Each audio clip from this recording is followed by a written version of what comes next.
이제 성경에 대해서 여러분들이 가지고 있는 교재 2과입니다. 성경에 대해서 두세 시간에 걸쳐서 나눠보려고 합니다. 먼저 우리가 요한복음 5장을 좀 펴주시기 바랍니다. 요한복음 5장.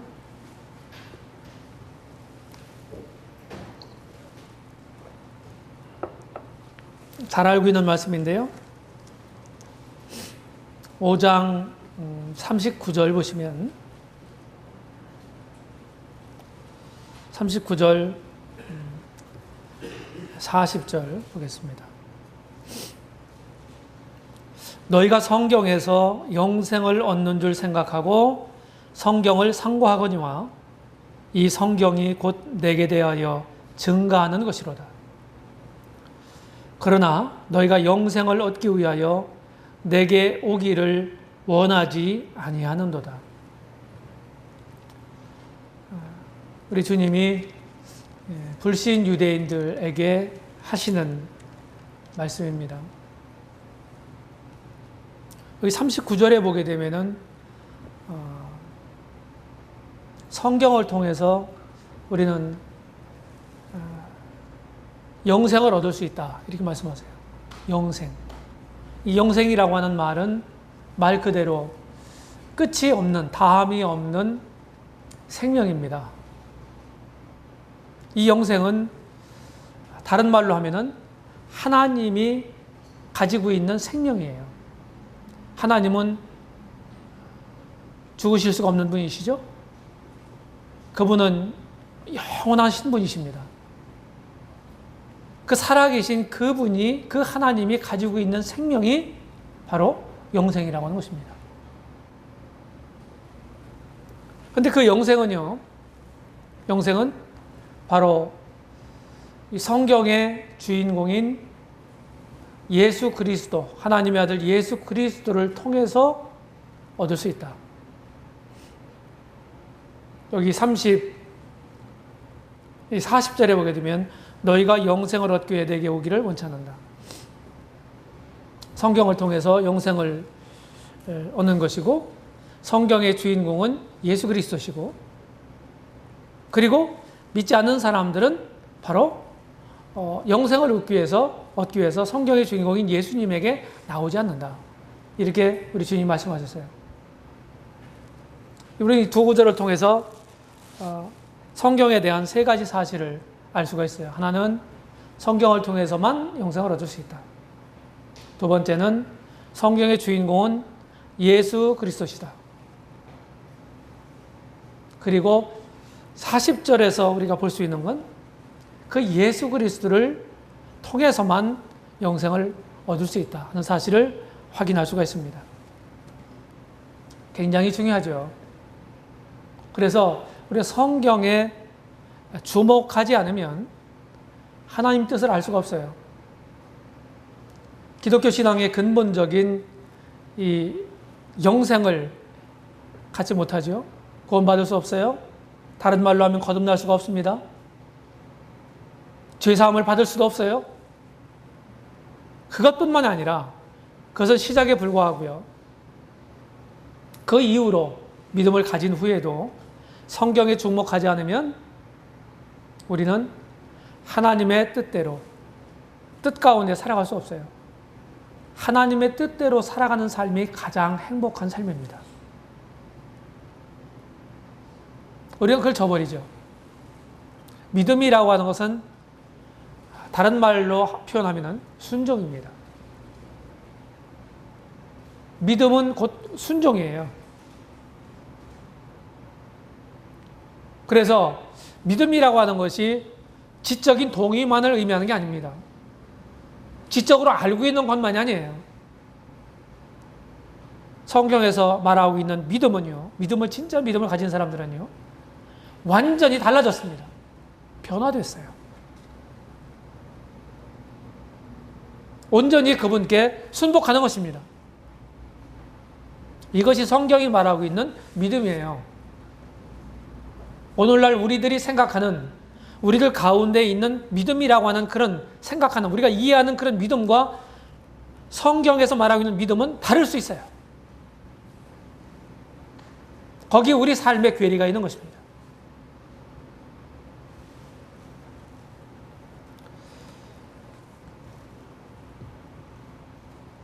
성경을 얘기할 때는 우리가 아무 토를 달지 말아야 되는 거예요. 성경 공부하자 하면은 토 다르면 안 되는 거예요. 성경이 이렇게 말씀했다 하면은 거기에다 이의를 제기하면 안 되는 겁니다. 그건 믿음이 아니에요.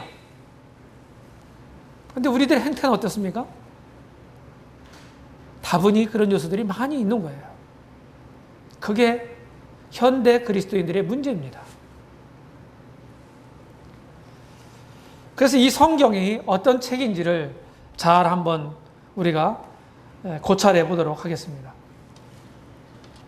성경 총론적인 부분을 보시게 되면은 성경을 기록한 사람들이 있어요. 기록한 사람들이. 이를테면은 성경의 첫 5책을 모세라고 하는 사람이 기록했다.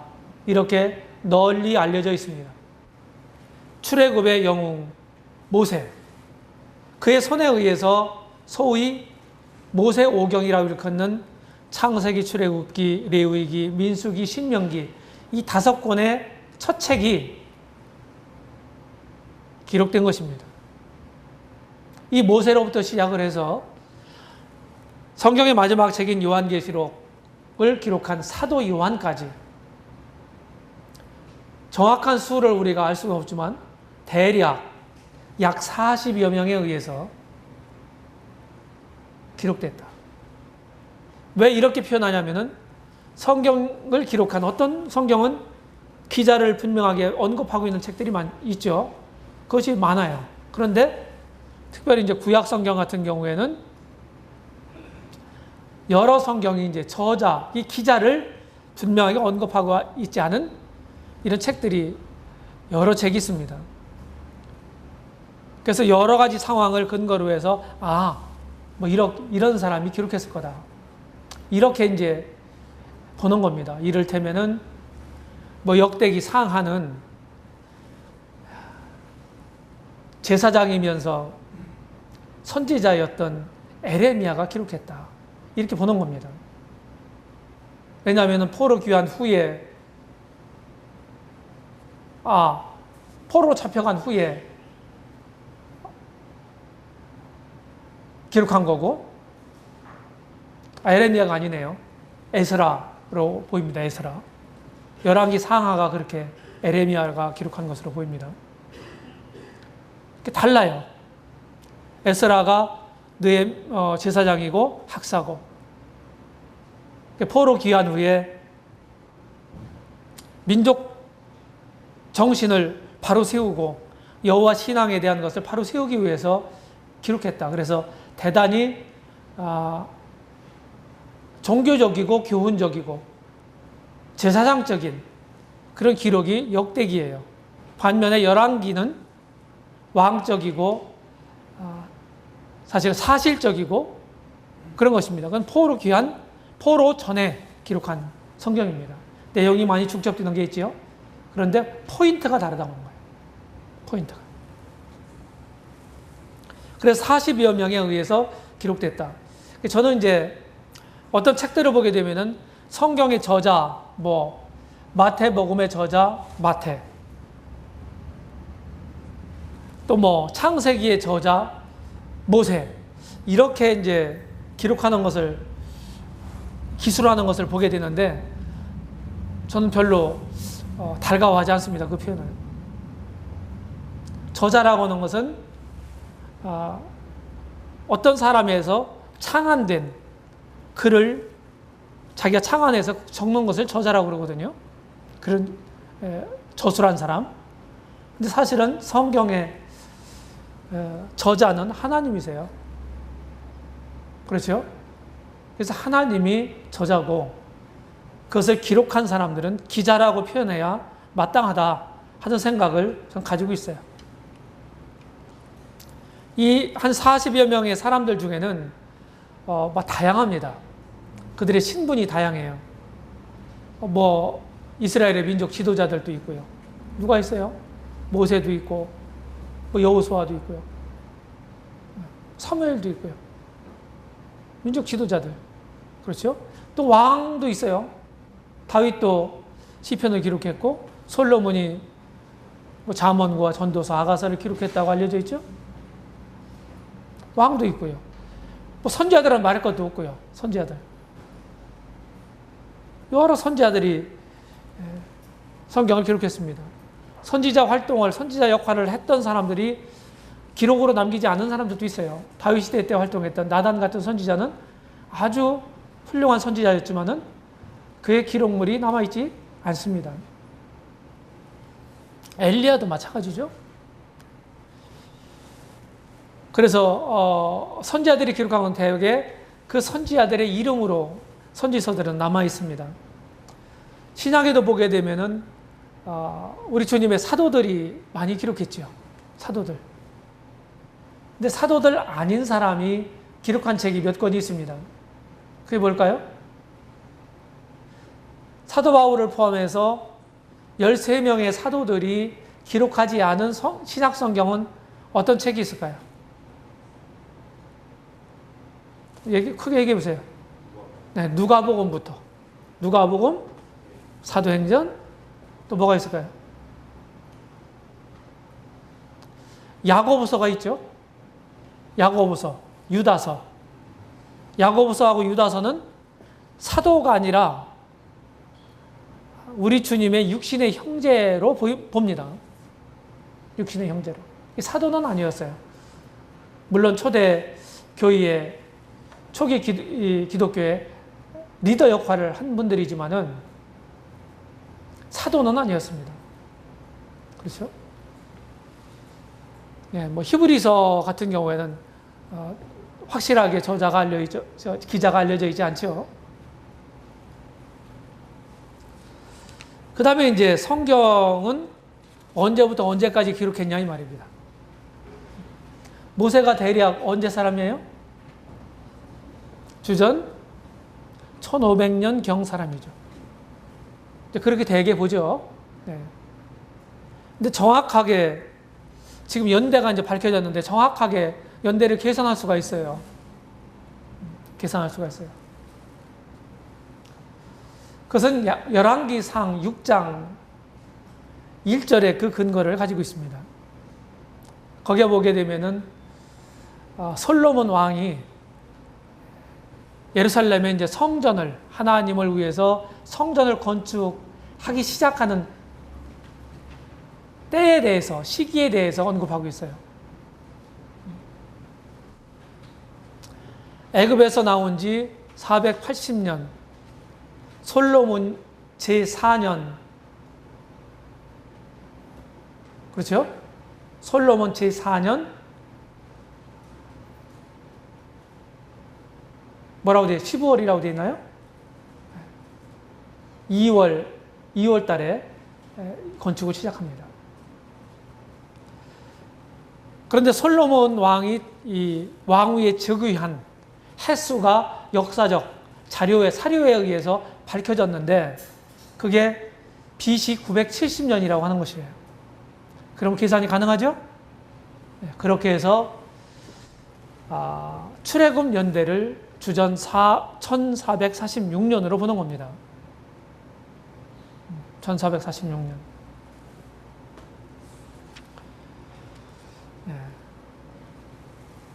사도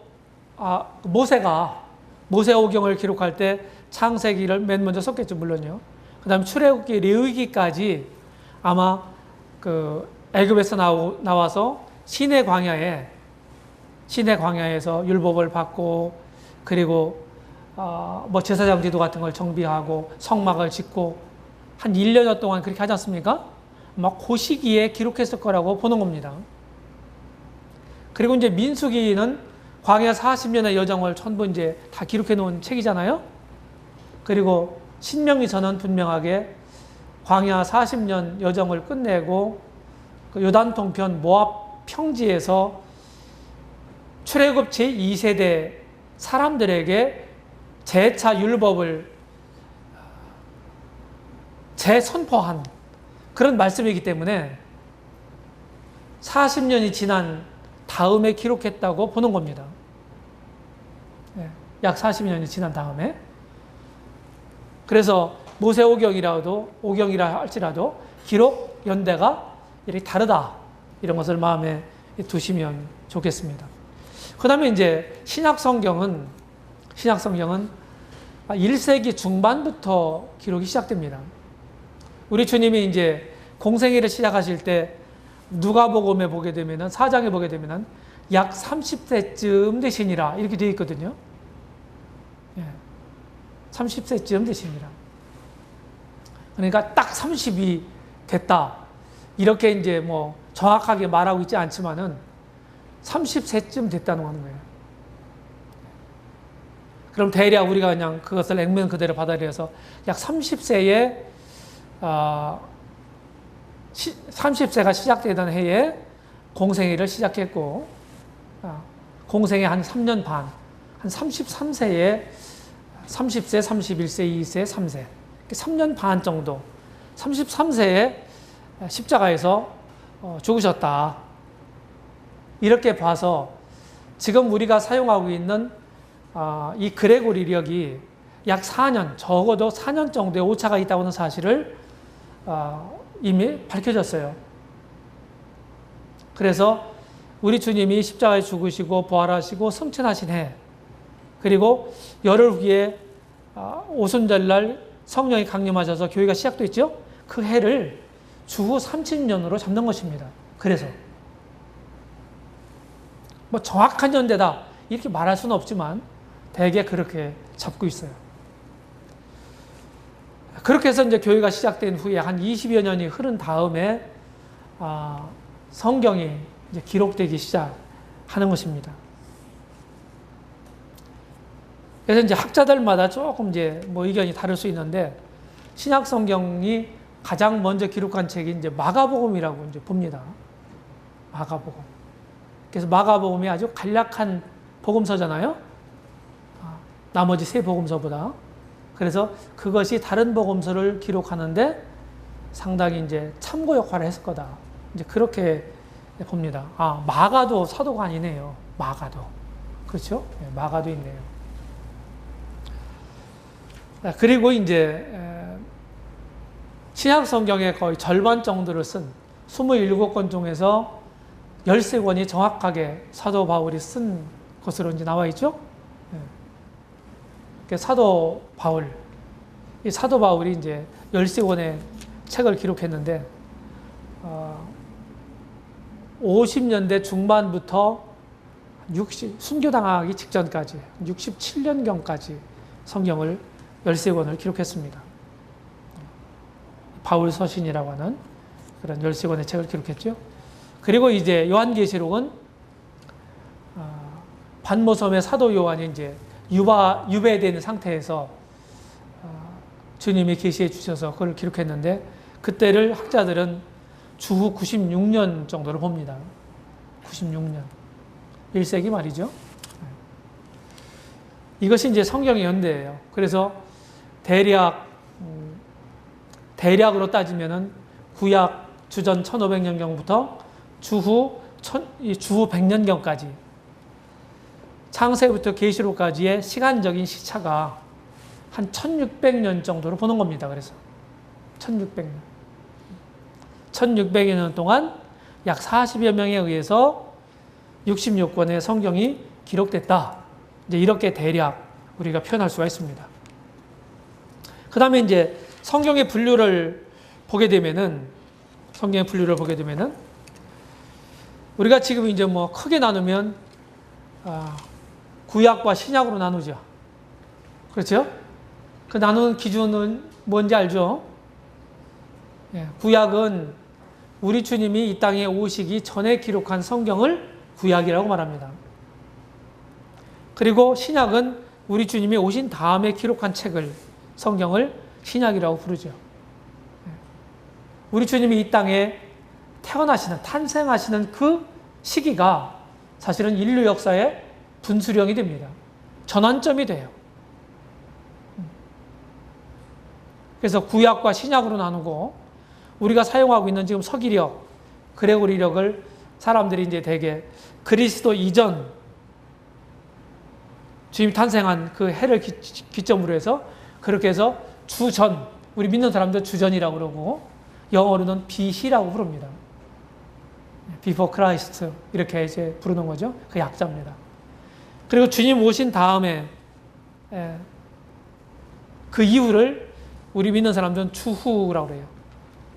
그래서 뭐 세상에서는 서기 그렇게 하는데 우리는 이제 서기는 서력, 서쪽에서부터 만들어진 서력 기원이다 이런 말이에요. 이제 그런 말을 쓰는 것보다 주전, 주후 이렇게 쓰는 것이 더 좋겠죠. 우리 믿는 사람들은. 그래서 이제 약자는 AD라고 쓰는데 그것은 라틴어입니다. 라틴어 약자예요. 아르노 도미니라고 하는 뜻이에요.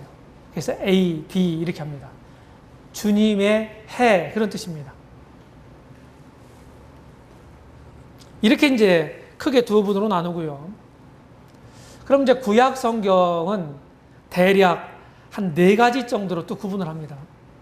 대략 4가지. 소위 모세 오경이라고 하는 것을 율법서라고 합니다. 율법서. 율법서 5권. 이 기독교식 분류입니다. 유대교식 분류는요. 유대교식 분류는 달라요. 조금 이따 제가 소개를 해드릴게요. 기독교식 분류는 율법서 5권. 그 다음에 여호수아서부터 어디까지? 에스더까지. 에스더까지. 12권을 역사서라고 부릅니다. 그렇게 편집이 되어 있죠, 지금. 우리 가지고 있는 성경이, 그죠? 그 다음에 나오는 게 어디예요? 욥기죠. 욥기. 그 욥기부터 아가까지 5권의 책을 시가서라고 합니다. 시가서. 그리고 이사야서부터 말라기까지를 몇 권입니까? 17권의 책을 선지서라고 불려요. 선지서. 선지서 중에서 또 두 구분을 합니다. 대선지서, 소선지서. 대선지서는 이사야, 에레미야가 에스겔, 다니엘 5권의 책을 대선지서라고 부르고 그 다음에 호세아서부터 말라기까지를 소선지서 12권 이렇게 부르는 겁니다. 그래서 이런 구분을 마음에 두셔야 돼요. 요새는 뭐 전부 이제 성경이 색인으로 돼 있어서 약칭, 약어만, 성경의 약어만 알게 되면은 찾을 수 있잖아요. 근데 그전에는 그게 없었어요. 홈페인 게 없었다고요. 색인이. 그럼 이런 개념을 모르면요. 룻기를 찾으세요. 그러면은 헤매는 겁니다. 헤매요. 이제 그걸 마음에 두셔야 돼요. 그래서 이제 초신자들을 처음에 교육할 때는 이런 것부터 교육을 시켜야 됩니다. 사실은.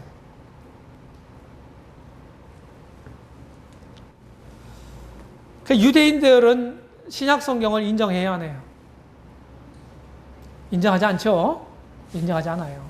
그들은 아직도 구약 성경만을 가지고 있습니다. 근데 내용은 우리하고 똑같아요. 구약 성경이. 우리는 몇 권으로 분류합니까? 39권으로. 39권. 그런데 유대인들은 24권으로 분류를 합니다. 내용은 똑같아요. 달라요. 그래서 유대인들이 가지고 있는 히브리어 성경은 순서도 다르게 되어 있어요. 창세기에서부터 기록해서 가장 마지막 책이 역대기입니다. 역대기. 거기 이제 도표를 친절하게 그려놨는데요. 예. 이들은 이제 세 구약 성경을 세 구분으로 하고 있습니다. 율법서, 토라라고 하는 율법서 5권하고 선지서, 느빔이라고 하는 8권 하고요. 근데 우리가 말하는 기독교에서 말하는 선지서하고 유대인들이 말하는 선지서하고는 개념이 좀 달라요. 그렇죠? 예. 전기 선지서, 후기 선지서 이렇게 이제 구분을 하는데, 전기 선지서는 여호수아, 사사기, 사무엘기, 열왕기 이렇게 부르고요. 후기 선지서는 이사야, 에레미야, 에스겔, 소선지서 이렇게 부릅니다. 그 다음에 이제 케투빔이라고 하는 성문서가 있어요. 여기에 시가와 있고 오축이라고 또 나누고 있습니다. 예. 시가는 우리는 뭐가 들어있어요? 시가서에 5권이라고 되어 있죠. 전도서, 아가서까지 해서. 그런데 여기 유대인들은 시편, 잠언, 욥기만을 시가라고 부릅니다. 그 다음에 오축. 오축이라고 하는 말은 축자는 무슨 말이냐면 두루마리 축자예요. 한자로. 5가지 두루마리다 하는 뜻이에요. 이것을 이제 한 묶음으로 봤는데 그게 뭐냐면 아가, 룻기, 에가, 에레미야, 에가죠. 전도서, 에스더 이렇게 5권을 말하는 겁니다. 네. 그 다음에 이제 그 역사서라는 게 있어요. 성문서 안에 다니엘서 그리고 에스라, 느헤미야를 한 권으로 봤습니다. 그리고 역대기. 유대인들이 왜 똑같은 내용인데 39권이 24권으로 따지느냐는 거예요. 우리는 뭐 사무엘 상하 이렇게 나누잖아요. 그렇죠? 열왕기 상하, 뭐 역대기 상하. 근데 그 사람들은 안 나눠요. 유대인들은요. 하나로 보는 겁니다. 사무엘기, 뭐 열왕기, 역대기 이렇게 나누는 거예요. 그럼 3권이 빠지잖아요. 그렇죠? 그 다음에 에스라하고 느헤미야하고 한 권으로 따지잖아요. 그러면은 4권이 빠지죠. 그렇죠? 그 다음에 이제 소선지서가 몇 권이라고 그랬어요? 12권인데 우리 12권으로 하는데 이 사람들은 한 권으로 따져요. 그럼 몇 권이 줄어들어요? 예? 11권이 줄어들어요. 도합 몇 권이 줄어들어요? 15권이 줄어드는 겁니다. 39 빼기 15 하면 얼마예요? 산수 시간이에요. 그래서 24권이 되는 겁니다. 아셨죠? 예, 그렇게 이제 이해를 하시면 되고요. 오축이라고 하는 책은 5권의 이 두루마리는 특별히 이제 명절 때 낭독을 했다고 그래요. 아가서는 6월절 때, 룻기는 오순절 때, 에가는 5월 9일 날 단식일 때, 전도서는 초막절 때, 에스더서는 불임절에 이런 것들을 이 역사적 사실들을 생각하면서 상기하면서 낭독을 했다고 합니다.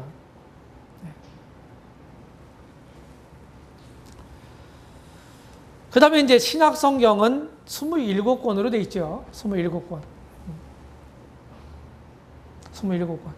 그래서 신약 성경도 4구분을 합니다. 크게. 구약 성경이 율법서, 모세오경, 역사서, 그리고 시가서, 선지서. 크게 4구분한다고 그랬죠? 신약도 4구분한다. 복음서. 예. 신약, 복음서. 그 다음에 사도행전을 가리키는 역사서. 그 다음에 로마서부터 어디까지? 유다서까지 서신서. 그리고 요한계시록을 말하는 예언서 한 권. 이렇게 해서 4구분을 합니다. 그 중에서 이제 복음서도 2구분을 하죠? 어떻게 구분합니까? 상식이에요. 어떻게 구분합니까? 공관복음과 제4복음서 이렇게 나누는 겁니다. 공관복음이란 말은 공관이란 말은 무슨 말이냐면은 공통적으로 서로 같은 비슷한 그 꿰일관자거든요. 꿰일관자. 관주할 때도 이 관자를 쓰고 뭐 연관 그럴 때도 이 관자를 씁니다. 그래서 공관 비슷하단 말이에요. 마태, 마가, 누가복음을 공관복음이라고 합니다. 그래서 어떤 사실을 복음서에서 어떤 사실을 말하고 있는 말씀 있잖아요. 그러면은 그 복음서의 그 구절만 가지고 생각하지 말고 다른 복음서에 있는 내용이 어떻게 표현됐나를 비교하는 것이 굉장히 중요해요. 그것이 바르게 해석할 수 있는 첩경입니다. 그 다음에 이제 공관복음 3권을 제외하고서 나머지가 뭐 남았어요? 요한복음이 남았죠. 그렇죠? 요한복음. 그 요한복음이라고 그렇게 안 하고 제4복음서 그렇게 얘기를 합니다. 네. 완전히 이제 기록하는 스타일이 완전히 달라요. 달라요. 요한복음은. 그렇게 해서 이제 복음서도 그렇게 세밀하게 두 구분을 하고 있고요. 서신서는 상당히 그 21권의 서신서를 크게 두 구분을 하죠. 바울이 기록한 바울 서신하고 바울 아닌 다른 분들이 기록한 것을 그냥 뭐 보통 서신 또는 일반 서신 이렇게 부르는 겁니다. 이 서신서를 더 구분할 수 있어요. 사도 바울이 13권을 기록했다고 했죠? 13권을. 그래서 사도 바울이 처음에 기록한, 그가 이제 이 선교 여행을 3차례나 하면서 처음에 기록한, 초기에 기록한 것을 초기 서신 또는 초년 서신, 이렇게 부르는 겁니다. 여기에 6권이 있어요. 로마서, 갈라디아서, 고린도 전서, 고린도 후서, 데살로니가 전서, 데살로니가 후서. 그 다음에 이제 3차례 전도여행을 마친 다음에 1차 로마 감옥에 갇히죠. 그 로마 감옥에 사도행전 28장 마지막 부분에 보게 되면 이태 동안 2년 동안 갇혀 있었다고 그랬어요. 2년 동안 갇혀 있는 가운데 그래서 4권의 서신을 기록합니다. 그걸 가리켜서 뭐라고 불러요? 옥 속에서, 옥 안에서 기록했다, 감옥 안에서 기록했다 해서 옥중 서신이라고 부르는 겁니다. 에베소서, 빌립보서, 골로새서, 빌레몬서입니다. 그리고 이제 목회서신이라고 불리는 책이 있습니다. 목회서신. 그것이 이제 3권이죠. 목회서신. 특별히 이제 대개 이제 다 개인 서신인데 디모데나 디도에게 보낸 개인 서신인데 교회와 특별히 이제 이 목회하는 거, 사역하는 거, 어떻게 사역할 건가, 일할 건가 하는 거에 대해서 구체적으로 담고 있다 해서 이제 목회서신이라고 이렇게 분류를 한 겁니다. 목회서신이라고. 3권을 이제 그렇게 분류를 하고 있죠. 또 이렇게도 분류를 해요. 교회를 상대로 이제 보낸 서신들이 대부분이죠. 그렇죠? 그런데 개인 명의로 보낸 서신도 있어요. 바울이. 그게 어떤 책이 있나요? 지금 목회 서신이라고 하는 3권이 있고요. 디모데 전서, 후서, 디도서. 또 뭐가 있나요? 빌레몬서가 있어요. 네. 그렇게 해서 뭐 교회 서신, 개인 서신 뭐 이렇게 분류도 합니다. 그런 차원에서. 이제 이런 용어들을 이제 이해를 하고 있으면은 우리 형제자매님들이 어떤 책을 읽을 때라든지 그런 용어들을 금방 쉽게 이해가 되기 때문에 이거 이런 의미로 썼구나 이렇게 이해를 하실 수가 있겠습니다. 일반 서신은 이제 히브리서를 비롯해서 야고보서 그리고 베드로서, 베드로가 베드로 전후서 썼죠. 그리고 요한 서신서, 요한 1, 2, 3서죠.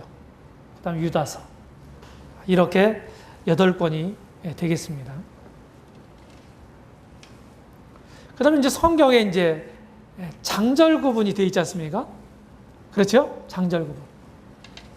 처음에는 우리가 가지고 있는 이 성경처럼 66권이 한꺼번에 이렇게 되어 있을 수가 없었죠. 왜 그렇습니까?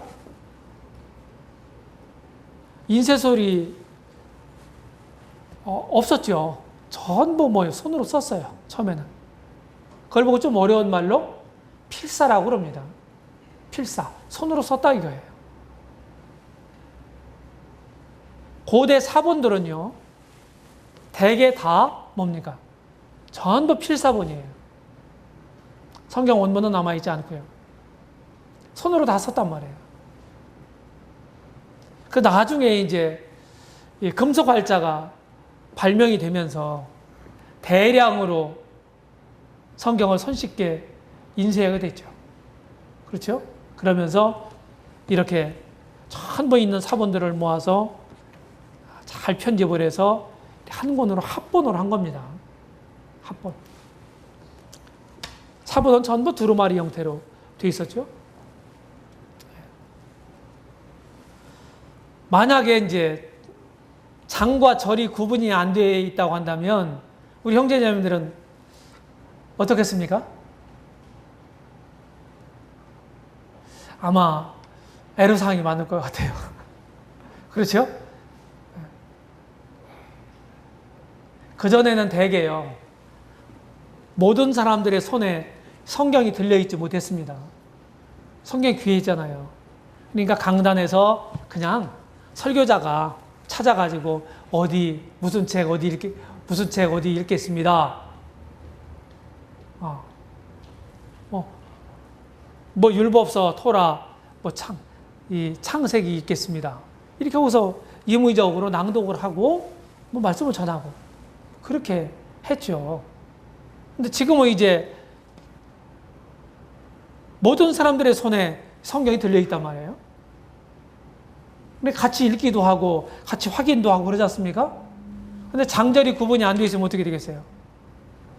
무슨 책 어디를 찾으라고 하면은 진짜 곤란할 것 같아요. 그거 찾다가 세월 다 할 것 같아요. 그래서 그런 불편을 해소시키기 위해서 우리 믿음의 선진들 중에서 장절을 구분해 놨습니다. 이 절 구분이 먼저라고 합니다. 절 구분이, 장 구분보다.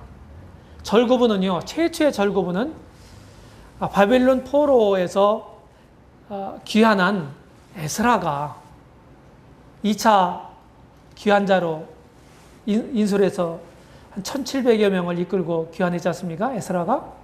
그렇죠? 이미 1차 귀환자들에 의해서 불타 없어진 성전을 재건해 놨습니다. 그런데 세월이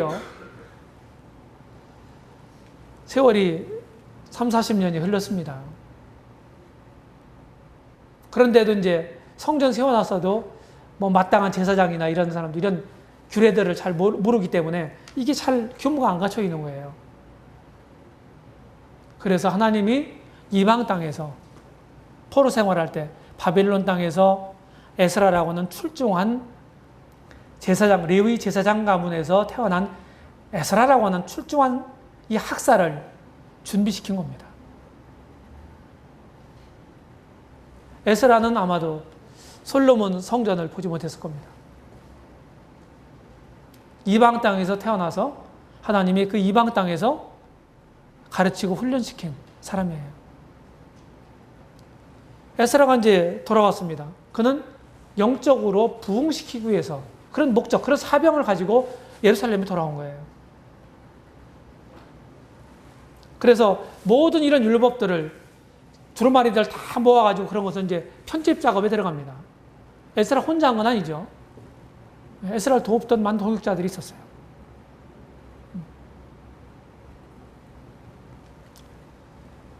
그들에 의해서 구약 성경이 어떻게 됩니까? 구약 정경이 마련되는 거예요. 나중에 조금 이따 이 뒤에도 얘기하겠지만은. 그렇게 하면서 이제 율법을 낭독하려니까 어떻게 됩니까?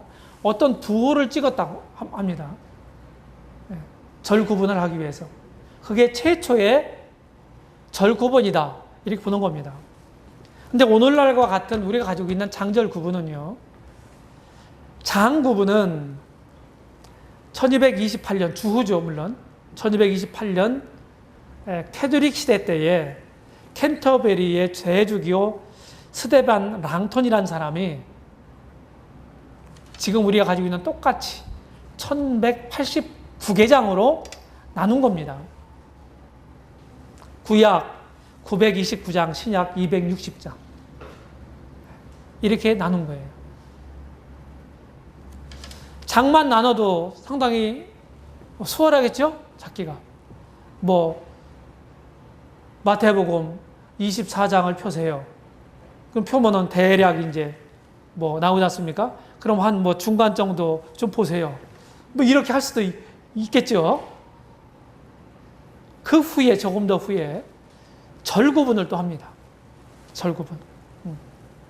아까 말씀드린 것처럼 주전 한 500년경에 에스라가 귀환한 다음에 구약 정경을 이렇게 마련하고 그리고 절 구분을 최초에 절 구분을 했다고 말씀드렸어요. 그런데 이제 1448년에 나단이라고 하는 사람이 구약 성경의 절을 구분했고 1551년에 프랑스 인쇄업자인 로버트 스테파누스가 성경의 신약의 절 구분을 했습니다. 그래서 신구약 절 구분이 다 이루어졌어요. 이것도 보통 작업은 아니죠. 그래서 스테파누스라는 사람이 이제 성경 역번이라든지 뭐 이런 거에 대해서 인쇄업자이기 때문에 뭐 인쇄를 해서 이때는 이제 구텐베르그가 금속활자를 발명한 이유죠. 그러니까 돈을 자기가 이제 벌기 위해서 이렇게 했는데 이 사람 이름을 기록해 두는 게 좋아요. 스테반 성경이라는 것도 있습니다. 원어 성경이죠. 예. 그래서 이 장절이 삽입되어 처음 출판한 연도가 주후 1555년 이 스테반의 라틴역 불가타역이었습니다. 불가타 성경. 근데 오늘날 우리가 가지고 있는 성경 역번은요, 60년에 제네바 성경이라는 게 있어요. 제네바 성경. 여기에 최초로 장절 구분을 해서 인쇄를 합니다. 장절 구분. 네. 제네바 성경은 이 제네바 성경 그리고 킹제임스 성경보다 먼저 번역된 윌리엄 틴데일 성경, 이런 성경이 킹제임스 성경을 번역하는데 많은 도움의 도구가 됐습니다. 도움을 받았단 말이에요. 먼저 번역된 성경들이. 그 유명한 이제 그 킹제임스 성경, 흠정역 성경이 1611년에 초판이 나옵니다.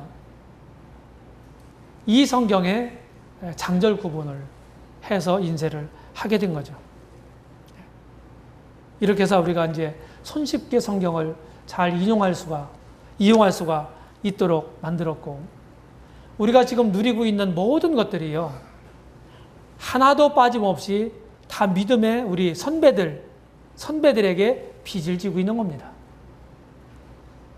네, 그 점을 잊어서는 안 돼요. 내가 스스로 그것을 만들고 내가 스스로 창안해내고 그런 게 하나도 없더라 하는 거예요.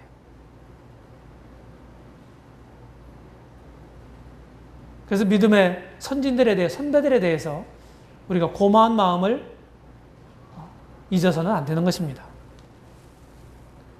거기 표를 보시게 되면은 성경은 총 66권이고 구약이 39권, 신약이 27권이라고 그랬죠? 예. 장수는 1189장, 구약이 929장, 신약이 260장. 절은 31,173절, 3계절이고, 구약은 23,214절이고, 신약은 7,959절이고요. 그리고 가장 긴 장이 어디냐? 장은요, 구약에서 가장 긴 장이 어디예요? 물론 시편 119편입니다. 119편 이미 읽으셨죠? 지금 읽고 계신가요? 1년 1독 성경 중에 읽고 계실 거예요, 아마. 주제가 뭡니까? 시편 119편이요?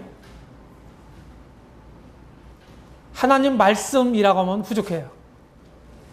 하나님 말씀을 순종함입니다.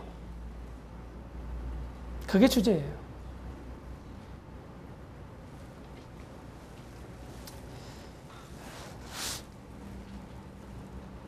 그 다음에 절이 가장 긴 절은요, 에스더 8장 9절입니다. 가장 긴 절.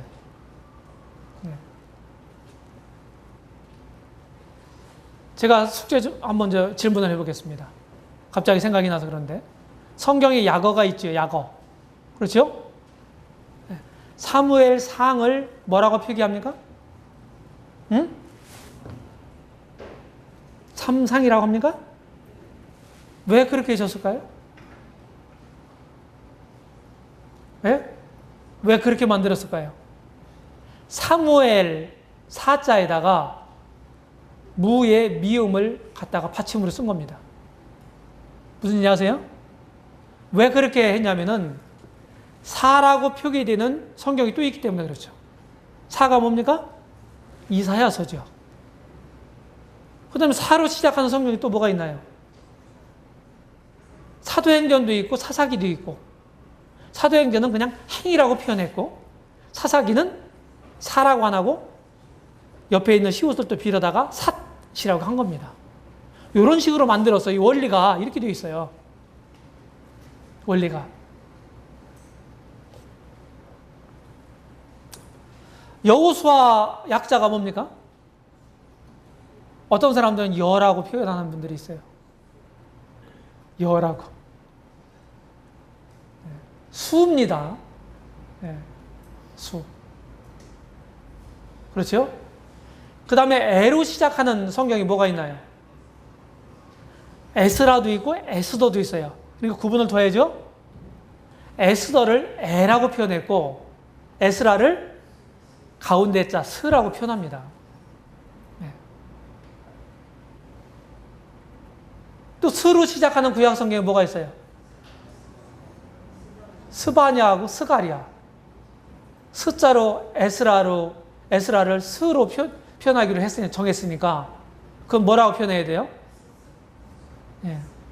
가운데 자에 그 자음을 빌어다가 스가랴를 습, 스바냐를 습 이렇게 표현한 겁니다. 아주 초신자들에게 교육하는 걸 교육했어요. 이런 원리도 생각을 별로 안 해요. 사실은. 신약 성경도 마자로 시작하는 말이 마태복음, 마가복음이 있으니까 마태복음은 처음이니까 그냥 마라고 하고 마가복음은 똑같이 하면 안 되잖아요. 그래서 막이라고 한 겁니다. 가장 짧은 장은 뭐냐? 시편 117편이야. 몇 계절로 돼 있어요? 2계절로. 2계절로 돼 있어요. 그 다음에 가장 짧은 절은요. 신구약 성경을 통틀어서 가장 짧은 절. 쉬지 말고 기도하라? 항상 기뻐하라? 네. 우리말 성경은 그런 말을 해도 돼요. 네. 그런 절을 해도 되는데 아마 이런 분류는 대개 서양 사람들이 먼저 이렇게 해놨기 때문에 여기 요한복음 11장 35절 말씀을 이렇게 한 이유는 나사로가 죽었잖아요. 죽은 지 4일 만에 이제 주님이 가십니다. 그리고 무덤 앞에 서서 뭡니까? 예수께서 눈물을 흘리시더라 하는 말이거든요. 요 구절이. 예수께서 눈물을 흘리시더라. 가장 짧은 절은 뭐예요? 음절까지도 따지는 겁니다. 예. 영어로 했으니까 영어 알파벳이 가장 짧은 게 뭐냐 이거예요.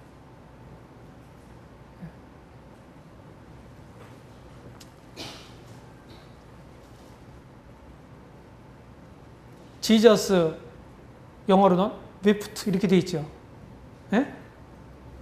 가장 짧아요. 영어 스펠링 알파벳으로 따지면.